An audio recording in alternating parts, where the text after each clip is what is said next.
J'aurais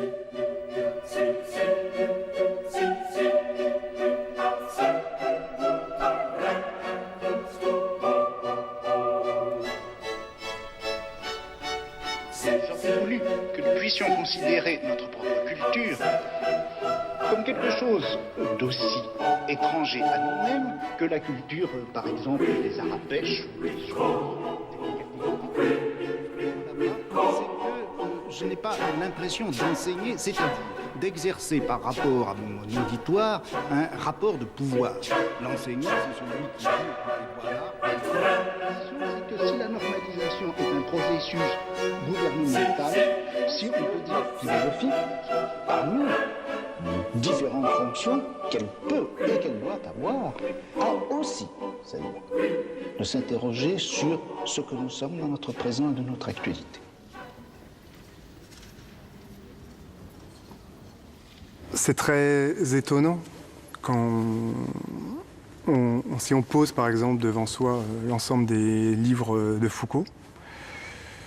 Il y a une question qu'on les regarde, c'est est-ce que c'est la même personne qui les a écrits?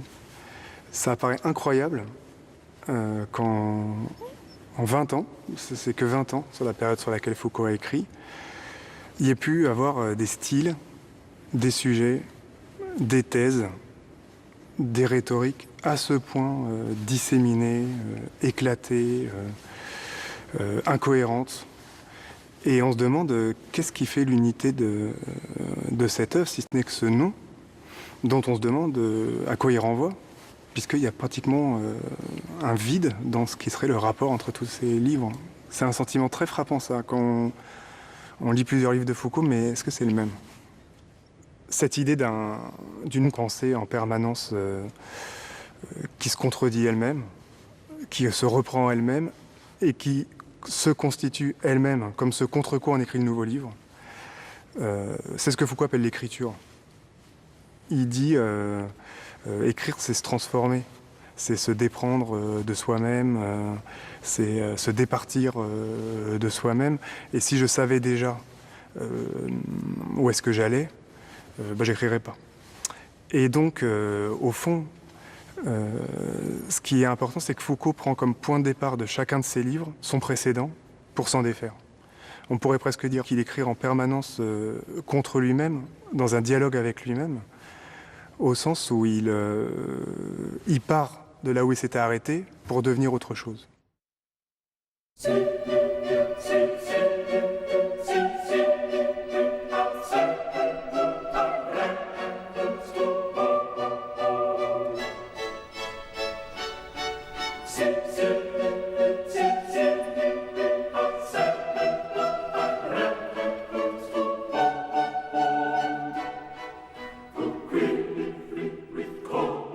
Michel Foucault publie en 1961 une histoire de la folie à l'âge classique. Il propose une lecture originale de l'idée de déraison en Occident. Foucault analyse la rupture qui s'opère à la fin du Moyen-Âge, quand les fous sont exclus de la société pour être enfermés et soumis au pire traitement. Jusqu'alors, le fou était plutôt bien accepté par la communauté. On le considérait comme une figure de la raison, détenteur d'une part de vérité. Il y avait le fou du roi et sa vertu critique, ou l'idiot du village, fêté dans les charivaris. La folie hantait l'imaginaire occidental, de Bosch à Dürer, de Bruegel à Erasme. Au XVIIe siècle se produit un changement décisif. Sur ordre du roi, les fous sont emmenés de force avec les vagabonds, les criminels, les débauchés, les homosexuels, tous ceux qui dérangent l'ordre social. C'est ce que Foucault appelle le grand renfermement. L'âge classique disqualifie la folie. Les insensés sont mis au banc de la société et traités comme des bêtes sauvages. Je dirais que je fais l'histoire des problématisations, c'est-à-dire l'histoire de la manière dont les choses font problème. Comment et pourquoi, et sur quel mode particulier, la folie a-t-elle fait problème dans le monde moderne? Et pourquoi est-ce que c'est devenu un problème important? Au début du XIXe siècle, le regard sur la folie a de nouveau changé. Le fou est maintenant considéré comme un malade mental. On l'étudie, on cherche des traitements, on propose des soins.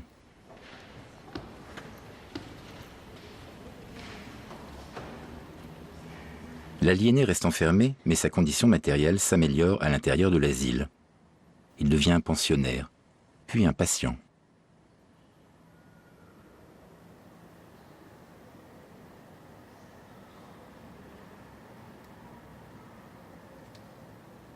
Foucault montre comment l'idée de la folie se médicalise. Elle accompagne la naissance du discours psychiatrique.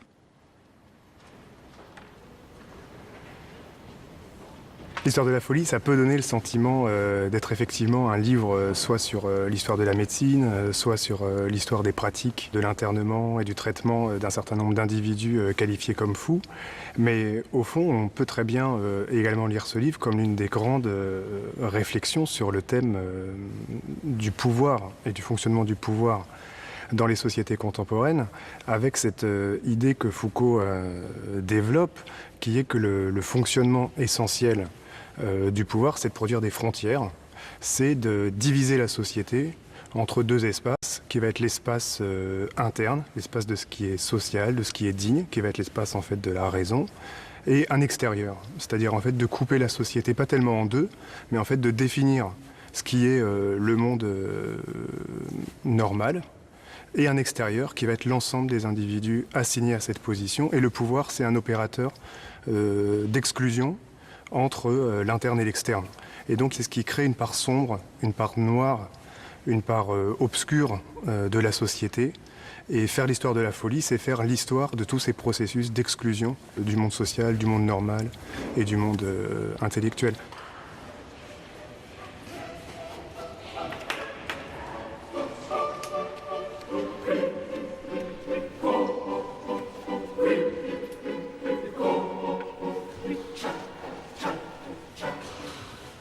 La tâche essentielle de la pensée chez Foucault, ça a toujours été de débusquer les mécanismes de pouvoir là où ils étaient dissimulés. Et d'une certaine manière, entre l'histoire de la folie de 1962 et la volonté de savoir, il y a un basculement tout à fait considérable de la manière dont le pouvoir fonctionne. En 1976, paraît La volonté de savoir. Foucault explique son projet. Écrire une histoire de la sexualité qui ne serait pas ordonnée à l'idée d'un pouvoir répression, d'un pouvoir censure. Il se demande, est-ce que, dans nos sociétés occidentales, la sexualité est réduite au silence, à l'interdit? Est-ce que le pouvoir ne cherche pas plutôt à nous faire parler sans cesse de notre sexe? L'histoire des dessous raconte une intimité très bavarde.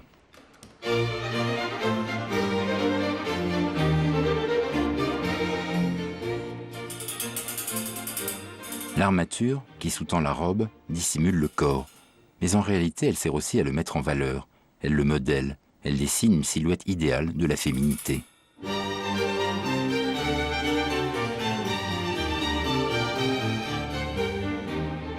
Le corset métallique emprisonne le buste. Il écarte les regards. Il protège des indiscrétions. Pourtant, cette grille, pareille à une armure, raconte aussi la possibilité du désir, la tentation. Le corset de tissu comprime le corps, mais c'est pour souligner la taille, la poitrine, toute la sexualité qui parcourt la femme. Et finalement, le secret n'est jamais très bien gardé. Dissimuler est une manière d'exhiber. Chez l'homme aussi, c'est une confession, une manière d'avouer sa virilité. Et comme la combinaison de la femme, le slip fait un commentaire explicite de notre intimité.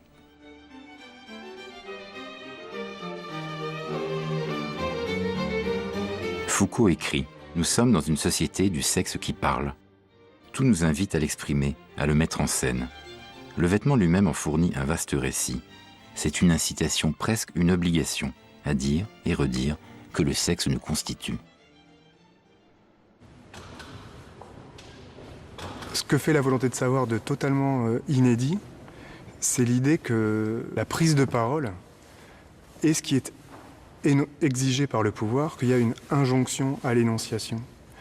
Alors que dans toute la théorie classique, la parole, c'est ce qui fait peur. Quand les gens parlent, quand les gens publient, quand les gens impriment, le pouvoir aurait très peur, d'où la censure, d'où des mécanismes d'interdiction d'un certain nombre de sujets. On a toujours thématisé la parole comme étant ce qui fait peur et faire taire comme étant ce que fait le souverain ou ce que fait le pouvoir. Dans la volonté de savoir, Foucault dit parler, c'est ce qu'on nous demande.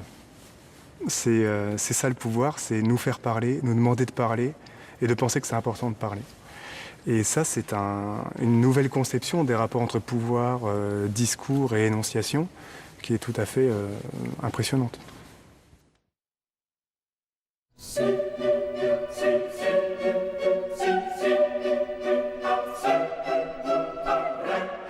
Chez Foucault, d'un livre à l'autre, la question du pouvoir peut aussi se comprendre à travers le problème du corps.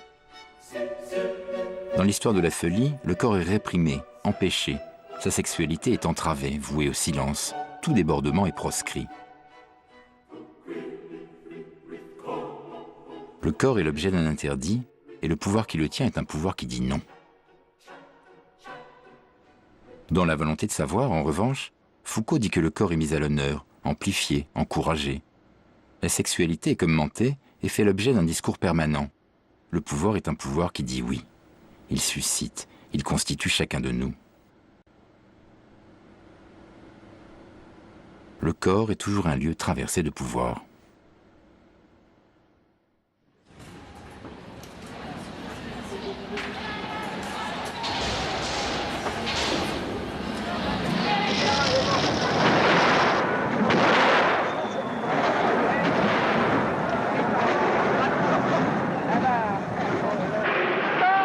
C'est-à-dire ce que nous contestons, c'est fondamentalement que l'on nous mente systématiquement, que l'on nous mente aussi bien en cours de philosophie que sociologie.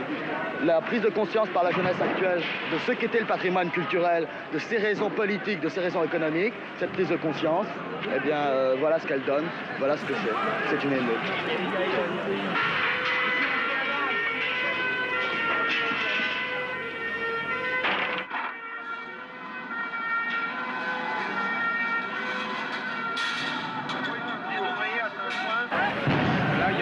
Qui brûle, on nage dans les gaz. Mai 68, Foucault arrive à Paris à la fin des événements. Il revient de l'étranger où il enseignait la philosophie. Très vite, il prend la mesure des nouveaux enjeux politiques. L'université de Vincennes. Pour les uns, c'est le bastion rouge, le rendez-vous des nostalgiques de mai 60. 6 mois plus tard, Foucault est nommé directeur du département de philo à la nouvelle faculté de Vincennes. Sur le campus, les militants de la gauche prolétarienne imposent la pensée Mao Tse-tung. Dans les couloirs, on vend des frites et des merguez, mais interdiction de filmer. Pour nous, à Vincennes, le principal, c'est que les étudiants se lient avec les masses populaires et particulièrement avec les masses ouvrières et les masses paysannes. Par conséquent, nous considérons que Foucault soutient les étudiants et les enseignants engagés dans des actions radicales. Lui-même est plusieurs fois arrêté par la police qui envahit la faculté. Il n'approuve pas toujours le dogmatisme des militants, mais il reste solidaire du mouvement. C'était un personnage que j'admirais bon, c'était une époque où justement toute intervention dans la rue ou toute intervention concernant la liberté, l'utopie, la prison, le bonheur, l'intolérable, bon, pour moi c'était très important et donc c'était une grande figure. Qui était pour moi, je dis bien, plus importante presque que celle de Sartre. Avec Jean-Paul Sartre et une poignée de militants, Foucault multiplie les actions pour défendre la cause des immigrés, pour soutenir des travailleurs sans papier, pour protester contre des expulsions.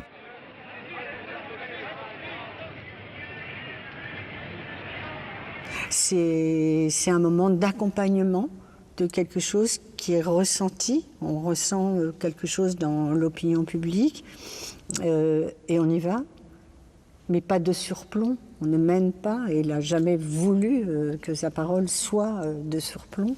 Et voilà, en ce sens-là, je trouve que c'est vraiment un type d'intellectuel très particulier qui ne généralise pas sa pensée et qui va là où sa réflexion l'a mené. Je pense que la philosophie, parmi différentes fonctions qu'elle peut et qu'elle doit avoir, a aussi celle-là, de s'interroger sur ce que nous sommes dans notre présent et de notre actualité. En 1970, Foucault est élu au Collège de France. Sa chaire s'intitule « Histoire des systèmes de pensée ». Le Collège de France est un lieu prestigieux, une sorte de panthéon des intellectuels. Mais Foucault, s'il accède à ce temple du savoir, ne veut pas y rester enfermé.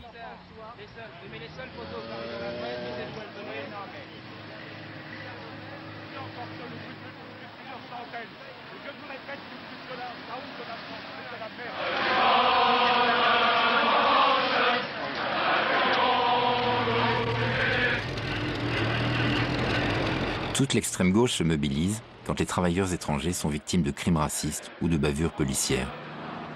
Foucault accompagne le mouvement de protestation avec d'autres figures comme Sartre ou Jean Genet. L'idée la plus déroutante et la plus difficile à admettre, c'est qu'il n'y a aucune lutte plus importante qu'une autre. Qu'il ne faut jamais croire qu'il y aurait une temporalité politique qu'on pourrait hiérarchiser en disant il faut régler ce problème avant celui-là, ou en disant ça c'est seulement un individu, c'est pas s'occuper de la majorité.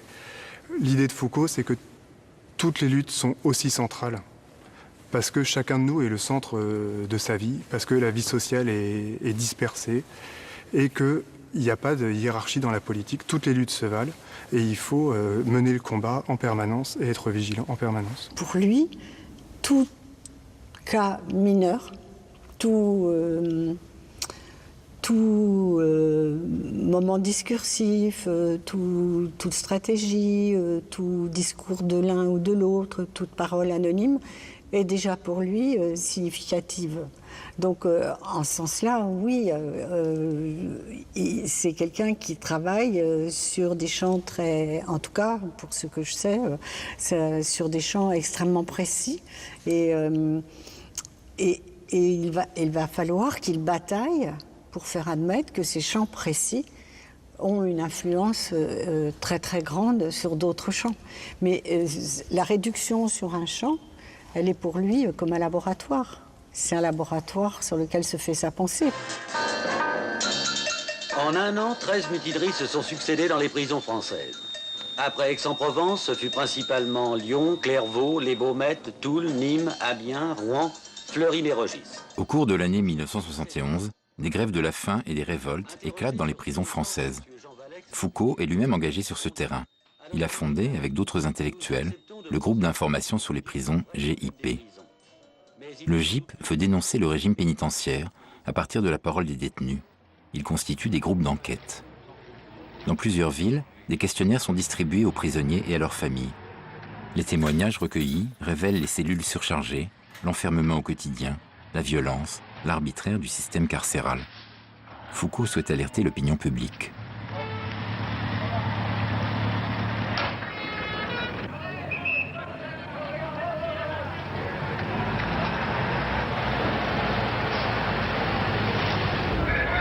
En décembre 1971, une mutinerie a lieu à la prison de Toul.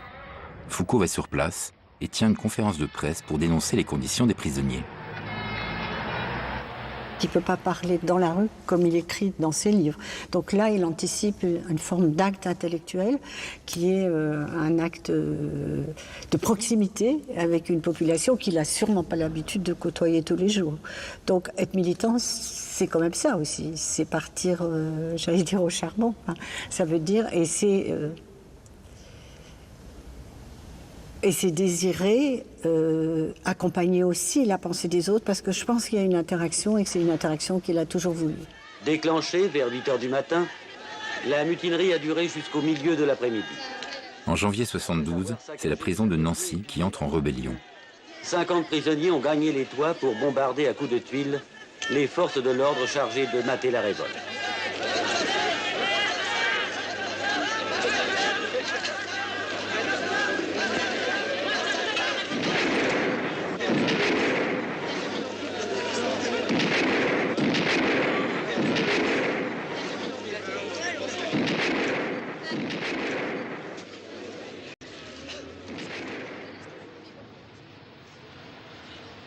Ce mai 68 des prisonniers a fait 4 blessés légers dans les deux camps. Le 17 janvier 1972, Foucault manifeste devant le ministère de la Justice.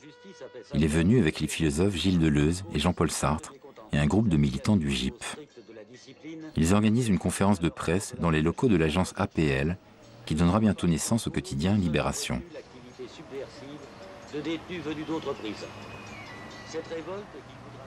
La question dont je parle, c'est qu'est-ce que nous sommes et qu'est-ce que nous sommes aujourd'hui. Et qu'est-ce que c'est que cet instant qui est le nôtre. Donc, si vous voulez, c'est une histoire qui part bien de cette actualité. Deuxième chose, c'est que, en essayant de poser des problèmes concrets, je pars forcément, et ce qui me paraît intéressant, c'est de choisir comme domaine des points qui sont particulièrement fragiles ou sensibles dans l'actualité. C'est-à-dire que je ne concevrai guère une histoire, si vous voulez, qui soit proprement spéculative et dont le champ ne soit pas déterminé par quelque chose qui se passe actuellement.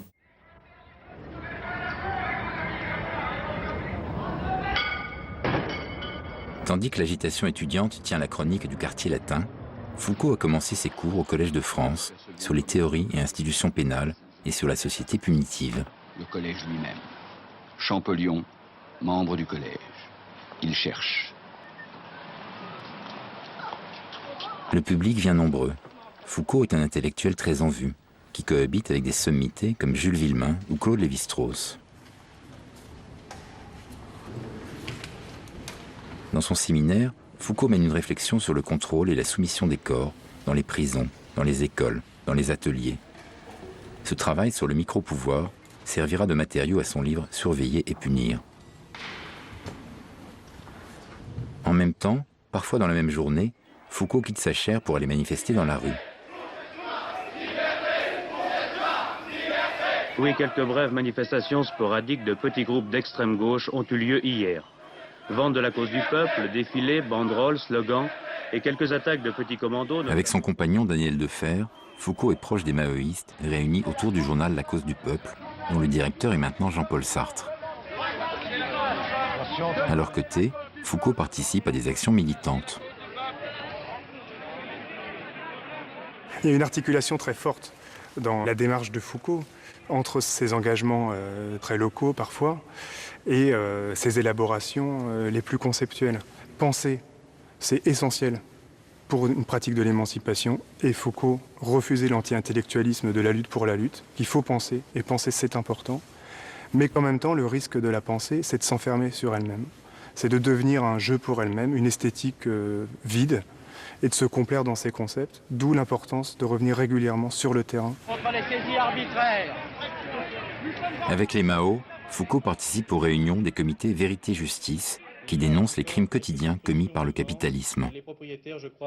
C'est le cas en novembre 1970 avec l'incendie du 5-7, un dancing où 150 jeunes gens périssent à cause du verrouillage des issues de secours. Ou un acte criminel, je pense que ce n'est pas possible. La seule hypothèse donc... Foucault prend la parole dans un meeting organisé par les Mao. Il dénonce l'exploitation des jeunes travailleurs jusque dans leurs loisirs. Il accuse. L'administration laisse construire, ouvrir et brûler le 5-7. Elle laisse faire partout et chaque fois que quelqu'un veut faire du profit. La colère de ceux qui veulent savoir pourquoi. À Bruay, en Artois. C'est encore le cas à Bruay en Artois, dans une affaire qui va défrayer la chronique durant toute l'année 1972. Un notable est accusé, sans aucune preuve, d'avoir étranglé une adolescente de la cité. Les Mao, soutenus par la population, dénoncent un assassinat de classe. Il n'y a qu'un bourgeois pour avoir fait ça, écrit La Cause du Peuple. Un témoin affirme qu'il a vu la voiture de Maître Leroy près du terrain vague le jour du crime. Par ailleurs, on a... Foucault se rend sur les lieux. Il est très intéressé par cette politisation autour d'un fait divers. De la foule fusaient des cris de haine envers celui... Mais il va prendre ses distances quand les Mao réclament un tribunal du peuple. Il s'oppose à une telle idée de la justice. Pour lui, un tribunal reproduit toujours la domination institutionnelle. Une des grandes questions de Foucault, ça a été qu'est-ce que c'est que l'actualité dans laquelle on vit. Donc cette pensée très concrète de la philosophie qui aurait presque un rapport au journalisme, de comprendre aujourd'hui qu'est-ce que c'est. En ayant cette idée-là, effectivement, il a baigné, il prenait ces sujets dans les luttes qui l'entouraient. dans les luttes politiques, dans les luttes intellectuelles qui étaient en jeu à un moment donné. Mais justement, la tâche de l'intellectuel, selon lui, c'était en aucun cas d'être le porte-parole du présent.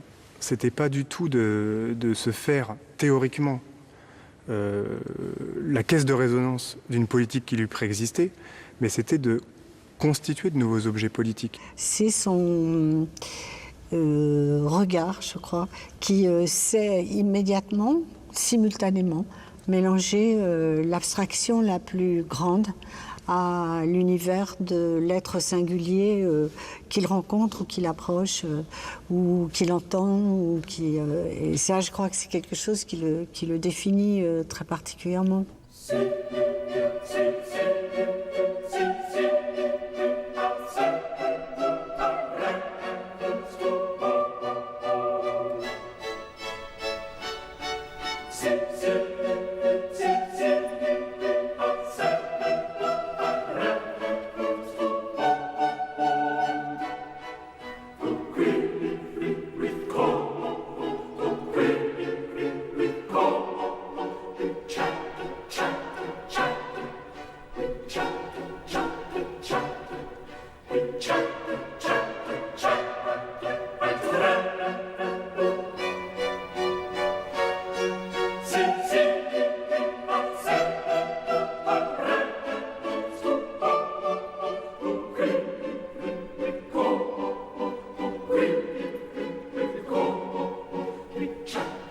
Dans Les mots et les choses, publié en 1965, Foucault se demande comment se constitue le savoir d'une époque. Il prend pour exemple ce qui touche à la nature.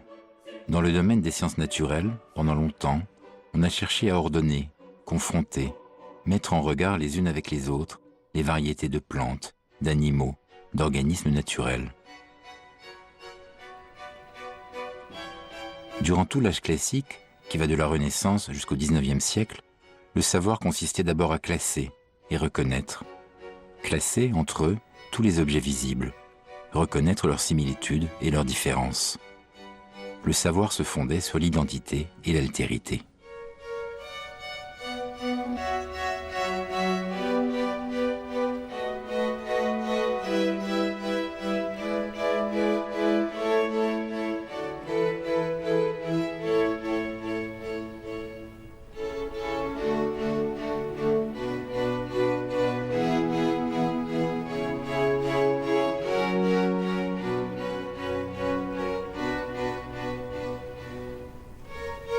Plus tard, au tournant du XIXe siècle, est venue l'idée d'une évolution des espèces, d'une mutation d'un même organisme à l'autre.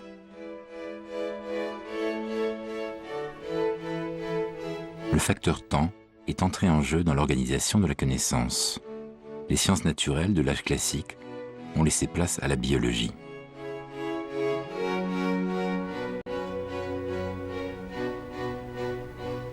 Pour Foucault, le savoir de chaque époque s'appuie sur un socle invisible. Il existe un ensemble de règles qui organisent les théories, les opinions, les pratiques. Ce sont des structures sous-jacentes à la pensée qui la rendent possible. Les hommes eux-mêmes n'en ont pas conscience. Toute la tradition liée au marxisme a attaqué les mots et les choses comme niant le rôle de l'homme dans l'histoire et comme si nous avions simplement des structures a priori qui se succèdent sans qu'on sache très bien comment elles se succèdent ni comment elles apparaissent. Foucault répondait à ça, ce qu'on m'oppose, c'est une histoire mythologique que les historiens aujourd'hui ne pratiquent plus. Toute cette idée que Foucault pose dans Les mots et les choses, c'est bien qu'il faut faire une histoire des formes qui se mettent à exister de manière totalement indépendante de quelqu'un qui l'aurait voulu ou de choses qu'il aurait voulu, et qu'il y a des formes structurées qu'on peut analyser et qui échappent totalement à toute décision, à tout centre, à toute instance qui le déciderait. Et ça, je pense, c'est une idée quand même très importante. Paradoxalement, le développement des sciences humaines nous conduit maintenant beaucoup plutôt à une disparition de l'homme qu'à une apothéose de l'homme. En effet, qu'est-ce qui se passe actuellement avec les sciences humaines? Eh bien, les sciences humaines ne découvrent pas du tout le noyau concret, individuel, positif, en quelque sorte, de l'existence humaine.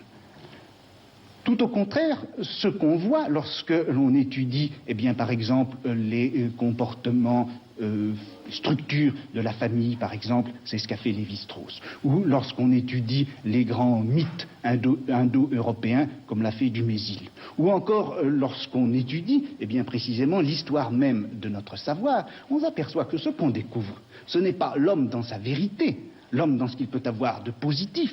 Et ce qu'on découvre, c'est des sortes de grands systèmes de pensée, de grandes organisations formelles, qui sont en quelque sorte comme le sol sur lequel les individualités historiques apparaissent.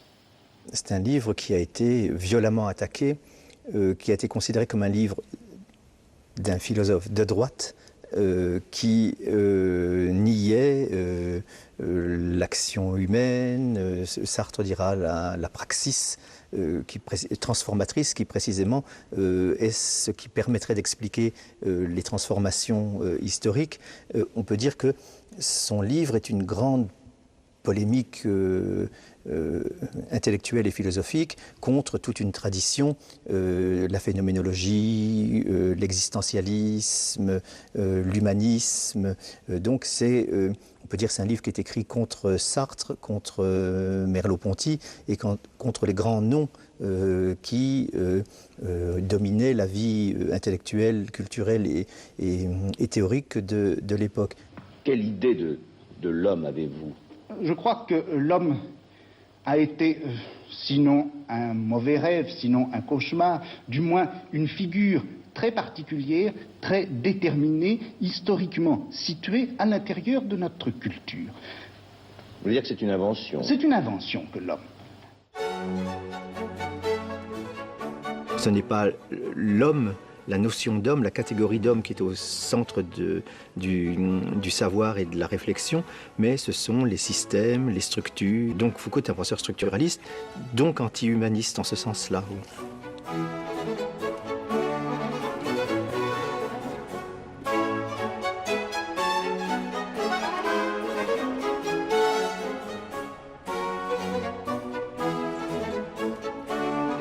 Dans Les mots et les choses, Foucault semble se désintéresser de l'homme et privilégier les structures.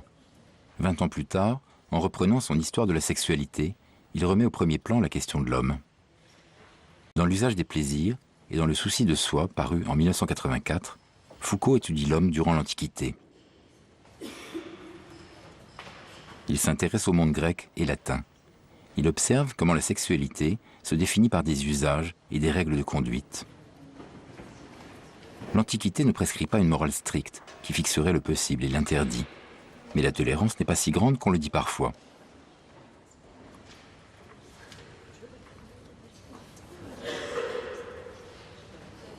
Pour être vertueux, l'homme doit faire des choix, conformes à son statut social et à sa position dans la maison et dans la cité. Il module son comportement selon ses différents partenaires sexuels, épouse ou garçon, esclave ou homme libre, jeune ou adulte. Foucault ne revient pas à l'humanisme, ni à la tradition classique de la nature humaine. Il montre comment l'homme de l'Antiquité se construit en tant que sujet.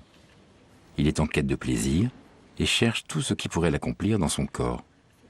Il s'intéresse à la gymnastique, à la diététique, à la médecine. Il fait des exercices et pratique une forme d'ascèse. L'homme de l'Antiquité a le souci de soi.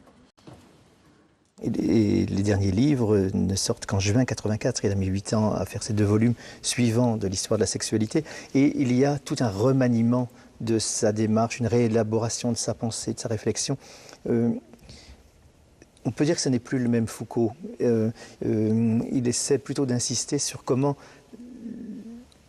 chacun de nous, individuellement ou collectivement, peut s'inventer soi-même en travaillant par les arts de soi, comme il dit, qu'il va chercher dans l'Antiquité grecque notamment, et romaine. Foucault a essayé de penser, de se débarrasser du terme désir, et donc de la science du désir, qui était la psychanalyse, pour lui opposer ce qu'on pourrait appeler une économie des plaisirs, le corps et ses plaisirs, une sorte d'économie de surface corporelle, si on peut dire. Donc il y a ici une idée qu'il n'y a pas de vérité à trouver en nous-mêmes, mais simplement des plaisirs à pratiquer.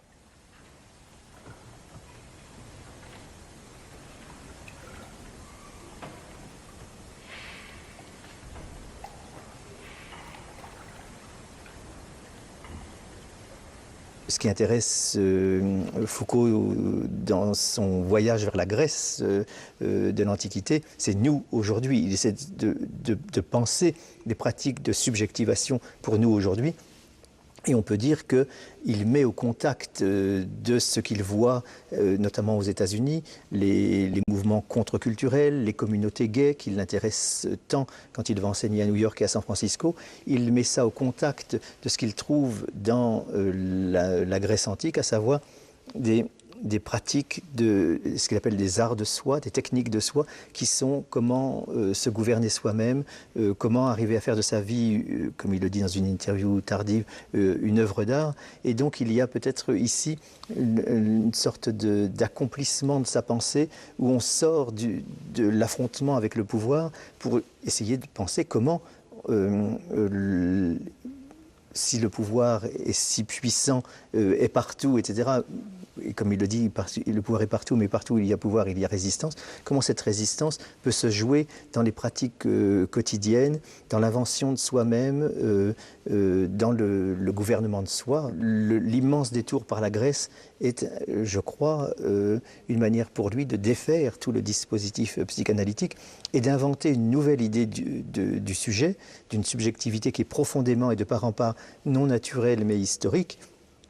Et puisqu'elle est historique, on peut la transformer par l'activité politique et le travail de soi sur soi, notamment, l'exemple qu'il donne dans les interviews, c'est toujours quasiment le même d'ailleurs, les communautés gays américaines qu'il rencontre à la fin des années 70 à New York et à San Francisco, et qui, je crois, sont quelque chose de très très important pour lui, parce qu'il voit qu'on peut inventer des choses nouvelles, différentes, dans des pratiques de soi qui ne sont pas liées à une vérité naturelle, transhistorique, etc., mais qui sont une création de soi-même, création de communauté, donc création d'individus et de groupes à partir de collectifs qui s'organisent eux-mêmes.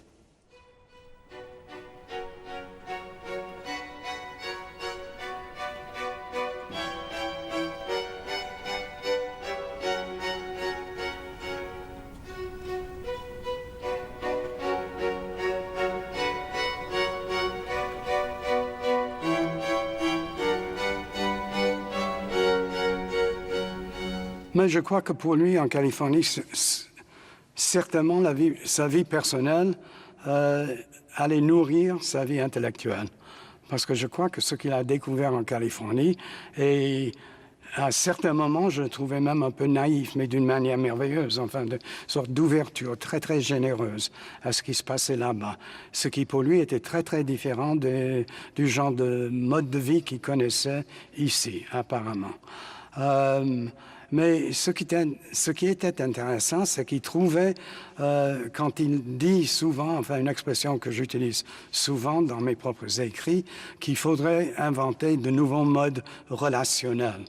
Alors pour lui, en partie, c'était la Californie qui lui révélait ça. Mais ça nourrissait aussi sa production philosophique et historique. Dans la seconde moitié des années 70, et jusqu'à sa mort en 1984, Michel Foucault fait de nombreux séjours aux États-Unis, d'abord sur la côte Est, puis en Californie, à Berkeley. À quelques encablures de San Francisco, juché sur une colline, voici Berkeley et son université, le plus célèbre campus de Californie avec ses 27 000 étudiants. Berkeley est une université brillante. Foucault est l'invité du professeur Léo Bersani, qui dirige le département de littérature française et fait venir des intellectuels prestigieux. Il est aussitôt séduit par le campus américain, l'importance des bibliothèques et la relation très conviviale avec les étudiants. La première conférence publique qu'il a faite à Berkeley, il n'y avait que 50 personnes dans le public. Et pour la deuxième, j'avais l'impression qu'il y en avait 2000. Donc en 5 ans, ça avait pris. Cela se passe à San Francisco, tête chercheuse de la société californienne, ville pilote de la révolution culturelle américaine. Pour nous, Européens, c'est à la limite de la provocation. À San Francisco, le quartier Castro donne l'exemple d'un mode de vie totalement inédit. La tolérance envers les communautés sexuelles en fait un lieu réputé pour toutes sortes d'expérimentations. Foucault participe avec enthousiasme à cette nouvelle forme d'existence.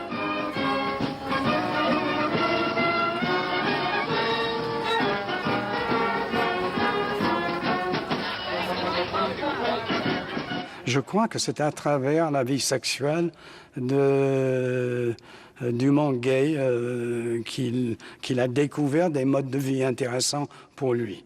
Mais en même temps, je crois que c'était pas vraiment la vie sexuelle qui l'intéressait. Par exemple, quand il parlait des pratiques SM à San Francisco, c'était un mode de vie qui n'était pas nécessairement sexuel que ça ouvrait pour lui. Mais c'était une certaine manière de se mettre en rapport avec les autres et qui dépassait de loin les pratiques sexuelles.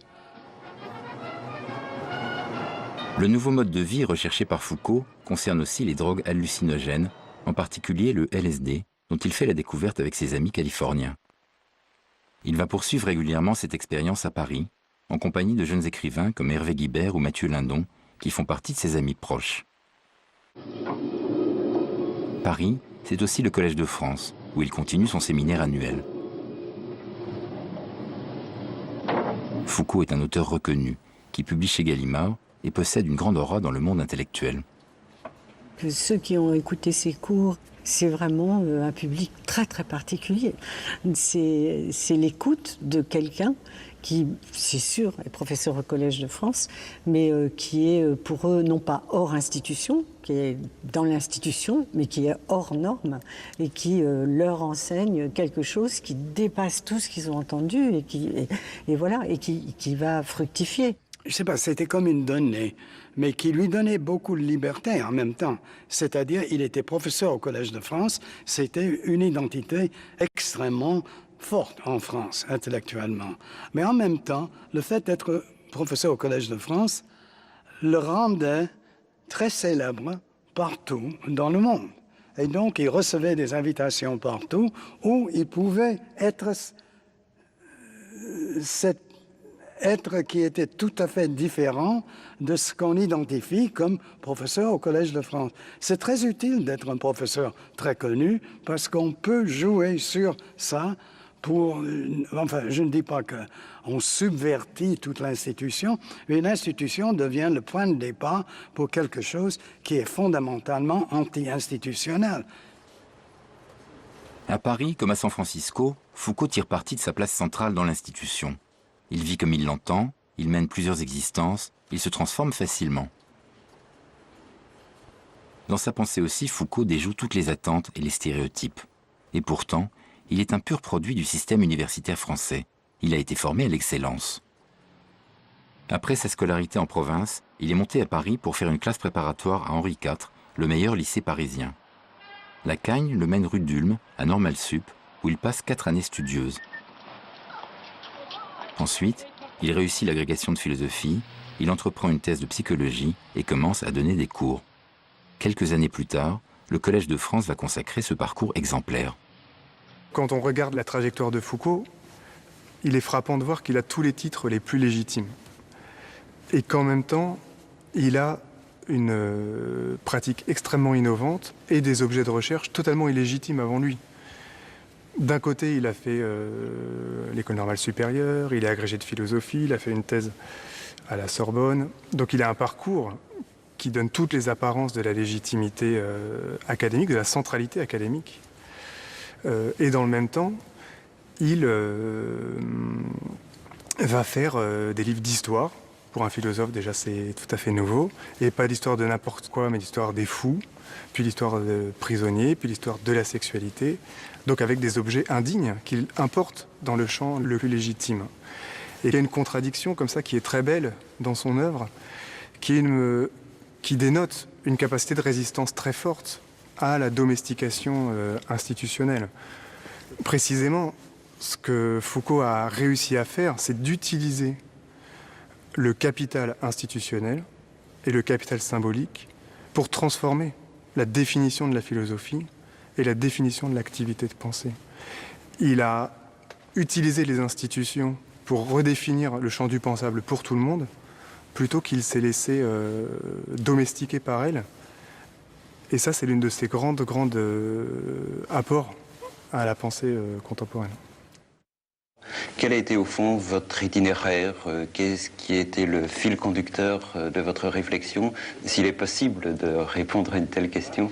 Oui, c'est une question difficile que vous me posez. Bon, parce que le fil conducteur, on ne peut guère le dégager qu'une fois qu'on a été conduit au terme dernier, c'est-à-dire au moment où on va cesser d'écrire. Et puis, au fond, vous savez, je ne me considère absolument pas ni comme un écrivain, ni comme un prophète. Je travaille, c'est vrai, en grande partie, souvent au gré de circonstances, de sollicitations extérieures, de conjonctures diverses. Et je n'ai pas du tout l'intention de faire la loi. Et il me semble que s'il y a dans ce que je fais une certaine cohérence, elle est peut-être plus liée à une situation qui nous appartient à tous les uns et aux autres, dans laquelle nous sommes tous pris, plus qu'à une, si vous voulez, une intuition fondamentale ou à une pensée systématique.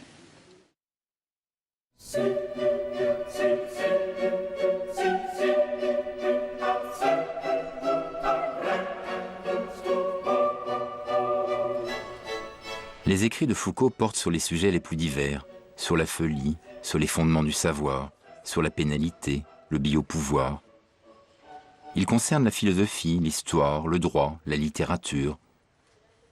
Une telle diversité aboutit à une mise en scène inachevée, avec des fragments, des perspectives contraires, des reprises et des reniements. C'est une mise en scène qui n'est pas la mise en scène de son bon vouloir ou de sa fantaisie. Il est, de ce point de vue, peut-être, je ne sais pas ce qu'il aurait dit de ça, parce que ce n'est pas une référence habituelle chez lui, mais il me semble qu'il est en cela l'héritier du Baudelaire de ce que Baudelaire dit sur l'imagination, à savoir créer des relations entre des choses qui apparemment n'en ont pas, créer des correspondances, des analogies. Et de cette façon, l'imagination crée un savoir des choses inaperçues. Donc Foucault, peut-être avec l'inconscient, il avait son problème, voilà. Mais c'est bien de ça pour moi qu'il s'agit. C'est de... quand on fait ces espèces de montages, en traversant les frontières, de mettre des choses ensemble qui ne devaient pas être fatalement ensemble, on crée un savoir non standard.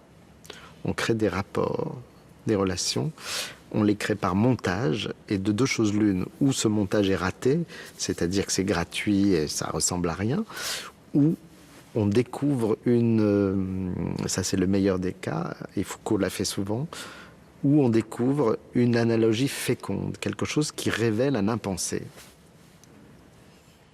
Le montage proposé par Foucault ouvre des analogies, des pistes inédites et même parfois des malentendus très fructueux. Foucault s'amusait que l'histoire de la folie à l'âge classique ait pu être lue comme un éloge de l'antipsychiatrie moderne. Il acceptait qu'on interprète Surveiller et punir comme une critique de la société d'aujourd'hui, alors que son ouvrage parlait des siècles passés. Les livres de Foucault s'affranchissent de leur époque et nous transportent d'un monde à l'autre. Ce qui m'étonne le plus, c'est comment il est arrivé jusqu'au Collège de France. Je dis ça peut-être en relation avec un état peut-être actuel, peut-être plus figé des disciplines aujourd'hui qu'à l'époque où Foucault y est entré. Mais là où il est remarquable, et là où sa leçon, elle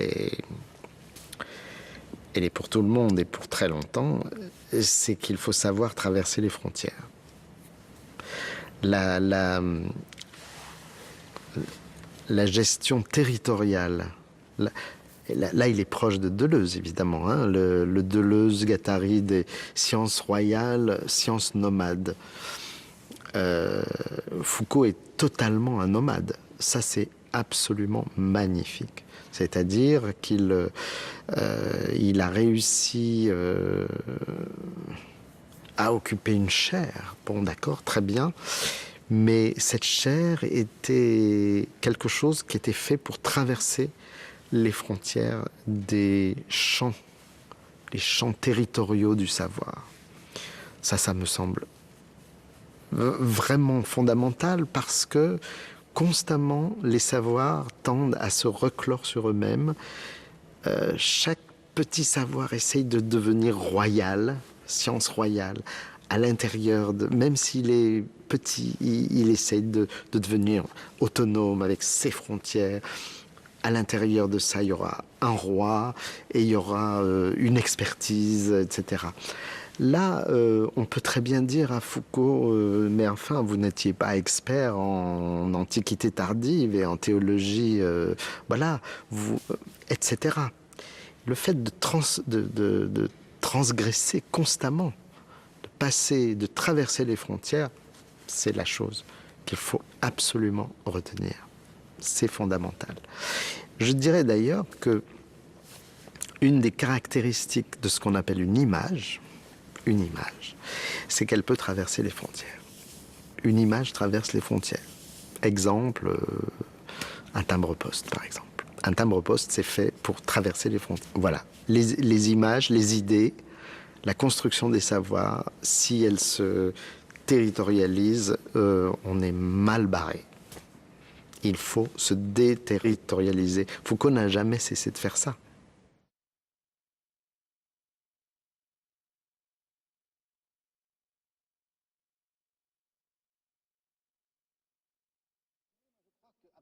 D'un certain moment qu'on peut situer entre la fin du XVIe siècle et le début du XIXe, il s'est passé un phénomène important tout de même, c'est que l'homme a cessé d'être immédiatement dominé par les grandes menaces de la mort, c'est-à-dire par les menaces des épidémies, des famines. Et moi, ce que je voudrais savoir, c'est comment, justement, on arrive au savoir.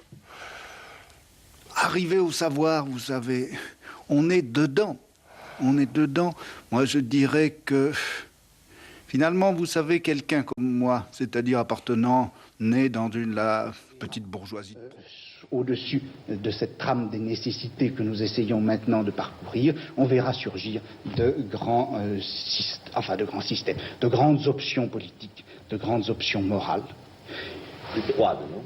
Plus froides sans doute, et je dois dire que même si on n'en voit pas surgir, car après tout on ne peut pas préjuger l'avenir, si on n'en voit pas surgir, ce n'est pas très